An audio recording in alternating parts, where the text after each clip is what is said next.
Online अदवायात मंगवाने के लिए हमारे नंबर पर रब्ता करें। बिस्मिल्लाहिर्रहमानिर्रहीम। अस्सलाम वालेकुम। अगर हमल नहीं ठहरता तो ये दो मसाले इस्तेमाल करें, इंशाअल्लाह ताला हमल ज़रूर ठहर जाएगा। दारचीनी। दारचीनी में ऐसे मुरकबात पाए जाते हैं जो कि PCOS जैसे मसाइल को कंट्रोल करने और हामला होने में मदद देते हैं।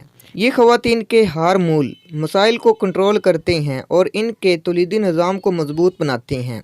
इसके पाउडर को गर्म पानी के साथ दिन में किसी भी एक वक्त फाँक लें। मूसली। मूसली जिनसी सेहत को बेहतर बनाने में सबसे ज़्यादा अहम समझी जाती है। इसके लिए शादीशुदा मर्द और ख़वातीन इसको इस्तेमाल करें क्योंकि ये हमल में मदद देती हैं। इसके पाउडर को दिन में 2 मरतबा दूध के साथ इस्तेमाल करना कई महंगी दवाइयों से कम नहीं समझा जाता। मज़ीद अच्छी वीडियो देखने के लिए हमारे चैनल को ज़रूर सब्सक्राइब करें। दोस्तों, अगर आपको किसी भी ऑनलाइन दवाई की ज़रूरत है तो आप मेरे नंबर पर रब्ता कर सकते हैं।